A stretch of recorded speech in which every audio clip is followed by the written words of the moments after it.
సహజంగా ఆలయాల్లో ప్రసాదం పేరుతో పులిహోర, దద్దోజనం లేదా లడ్డూలు అందిస్తూ ఉంటారు. కానీ ఆంధ్రప్రదేశ్లోని అన్నవరం ఆలయం అందుకు భిన్నంగా ఉంటుంది. తిరుపతి లడ్డూలాగే అన్నవరం ప్రసాదంగా ఇది ప్రసిద్ధి చెందింది. మళ్లీ మళ్లీ తినాలనిపించే ఆ ప్రసాదం నేపథ్యం కూడా ఆసక్తికరంగా ఉంటుంది. అన్నవరం ప్రసాదం అంత రుచిగా ఉండడానికి కారణాలేంటి అని చాలా మందికి తెలుసుకోవాలని ఉంటుంది. ఈ వీడియోలో పూర్తిగా తెలుసుకుందాం. అన్నవరం ప్రసాదం వెనుక రకరకాల కథలు ఉన్నాయి. అన్నవరం పేరు చెప్పగానే చాలా మందికి సత్యనారాయణ స్వామి వ్రతాలు గుర్తొస్తాయి. కొత్త జంటలతో కలకల్లాడే పెళ్లి మండపాలు కనిపిస్తాయి. అవన్నీ ఎంత సుప్రసిద్ధమో అన్నవరం దేవస్థానం వారు విక్రయించే ప్రసాదం కూడా అంతే ప్రసిద్ధం. కేవలం పవిత్రం, పుణ్యం అనే నమ్మకంతోనే కాకుండా దాని రుచిని ఆస్వాదించడానికి చాలా మంది ఆసక్తి చూపిస్తుంటారు. గోధుమ నూకతో ఈ ప్రసాదాన్ని ఎందుకు తయారు చేస్తున్నారు, ఎవరు ప్రారంభించారనే విషయంలో అధికారులకు సైతం పూర్తి స్పష్టత లేదు. సంప్రదాయంగా వస్తుంది, అందరికీ నచ్చుతుంది కాబట్టి ఈ ప్రసాదాన్ని కొనసాగిస్తున్నట్లు అన్నవరం దేవస్థానం తెలిపింది. తరతరాలుగా ఇదే ప్రసాదంగా ఉంది. స్వామివారికి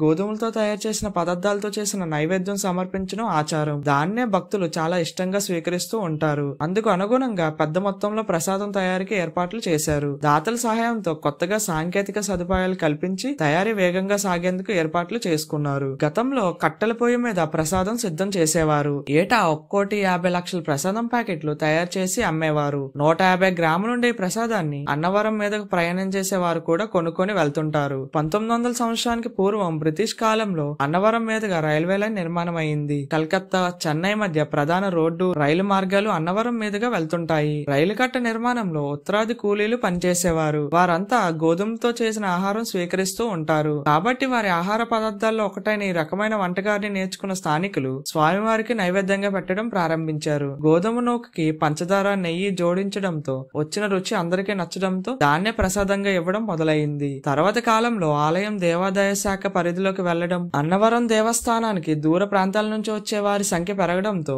ఈ ప్రసాదం మరింత ప్రాధాన్యతను సంతరించుకుంది. అయితే ఈ వాదనతో ఆలయ ప్రధాన అర్చకులు ఏకీభవించడం లేదు. సత్యనారాయణ వ్రతం గురించి స్కంద పురాణంలోని రేవాధ్యాయంలో ఈ ప్రసాదం గురించి ప్రస్తావించినట్లు అన్నవరం దేవస్థాన ప్రధాన అర్చకుడు కోటా శ్రీనివాసరావు గారు తెలిపారు. అరటిపండు, నెయ్యి, పాలు, గోధుమ ఆయనకు ప్రీతిపాతికమైనగా పేర్కొన్నట్లు ఆయన వివరించారు. ఉత్తరాది కూలీల ద్వారా ఈ ప్రసాదం వెలుగులోకి వచ్చిందనే వాదనలో వాస్తవం లేదని ఆయన తోసిపుచ్చారు. ఈ అన్నవరం ప్రసాదాన్ని ఎలా తయారు చేస్తారు? అన్నవరం వీర వెంకట సత్యనారాయణ స్వామి దేవస్థానంలో ప్రధానంగా 2 రకాల ప్రసాదాలు ఉంటాయి. అందులో అందరికీ తెలిసింది గోధుమ నూకతో చేసిన ప్రసాదం ఒకటి కాగా, రెండవది బంగి ప్రసాదం అని ఉంటుంది. ఇది రవ్వతో చేసి వ్రతం ఆచరించే వారికి అందిస్తారు. ఎక్కువ మంది మాత్రం గోధుమ నూకతో చేసిన ప్రసాదాన్ని తీసుకోవడానికి ఆసక్తి చూపిస్తారు. ప్రస్తుతం భూతాదిగా పిలిచే ప్రసాదం తయారీ యూనిట్ లో సుమారు 20 కళాయిల్లో నిత్యం ఈ ప్రసాదం వండుతూ ఉంటారు. ప్రసాదం తయారీ, ప్యాకింగ్, రవాణా కోసం 68 మంది సిబ్బంది పనిచేస్తుంటారు. వారంతా తెల్లవారుజామున 3 గంటల ప్రాంతంలో ప్రసాదం తయారీ ప్రారంభిస్తారు. సాధారణ రోజుల్లో కనీసంగా 100 కళాయిలు, యాత్రికుల తాకిడి ఎక్కువగా ఉండే రోజుల్లో 250 కళాయిలకు పైగా ప్రసాదం వండుతారు. గోదావరి పుష్కరాల సమయంలో 270 కళాయిల ప్రసాదం వండారు. ఇదే హైయెస్ట్ రికార్డు. ప్రతి కార్తీక సోమవారం నాడు కూడా అంతే చేయాల్సి వస్తుంది. ఒక్కో కళాయిలో 80 కిలోల ప్రసాదం తయారవుతుంది. ఇదే ప్రసాదాన్ని మరో చోటు చేసినా ఈ రుచి రాదు. చాలా మంది కొండ దిగువన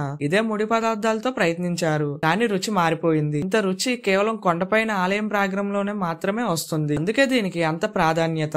ఈ అన్నవరం ప్రసాదంలో కేవలం 4 పదార్థాలు ఉంటాయి. అన్నవరం ప్రసాదం తయారీకి ప్రధానంగా గోధుమ నూక, పంచదార, నెయ్యి, యాలకుల పొడి వాడతారు. ఒక్కో కళాయికి 15 కిలోల గోధుమ నూక, 30 కిలోల పంచదార, 6 కిలోల ఆవు నెయ్యి వాడతారు. 80 కిలోల ప్రసాదం తయారవుతుంది. దాని మీద 150 గ్రాముల యాలకుల పొడి జల్లుతారు. మొదట నీళ్లు బాగా మరిగించి అందులో గోధుమ నూక వేస్తారు. ఆ తర్వాత పంచదార వేసి రంగు మారే వరకు ఉడికిస్తారు. చివరిలో నెయ్యి వేసి కలుపుతారు. అన్నవరం ప్రసాదం తయారీకి వాడేది కేవలం 4 పదార్థాలే అయినా రుచి మాత్రం చాలా మందిని ఆకట్టుకుంటుంది. ఈ ప్రసాదాన్ని ప్రత్యేకంగా ప్యాకింగ్ చేయించి దూర ప్రాంతాలకు సైతం తీసుకెళ్తూ ఉంటారు. ప్యాకింగ్ కోసం కేవలం విస్తరాకులు మాత్రమే వాడడం అన్నవరం ప్రసాదంలో మరో ప్రత్యేకత.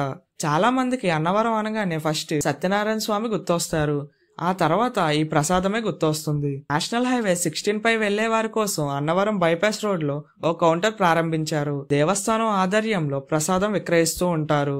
ఇక మెట్ల మార్గాన్ని ఆనుకొని కొండ దిగువన ఉన్న కౌంటర్లో సుదీర్ఘ కాలంగా ప్రసాద విక్రయాలు సాగుతూ ఉన్నాయి. కొండపైనే కాకుండా కౌంటర్లో కూడా ఈ ప్రసాదం అమ్మకాలను దేవస్థానం కొనసాగిస్తుంది. ప్రసాదం కోసం డిమాండ్ పెరిగిందని ఆలయ అధికారులు చెప్తున్నారు. దానికి తగ్గట్టుగా తయారీ యూనిట్ సామర్థ్యాన్ని పెంచారు. మాన్యువల్ పద్ధతిలో కాకుండా సెమీ ఆటోమేటిక్ గా మార్చేశారు. దాని ఫలితంగా కొంత సులువుగా ప్రసాదం తయారీ సాగుతుందని వంట నిపుణులు చెప్తున్నారు. రాబోయే రోజుల్లో అన్నవరం ప్రసాదానికి మరింత డిమాండ్ పెరిగే అవకాశం ఉంది.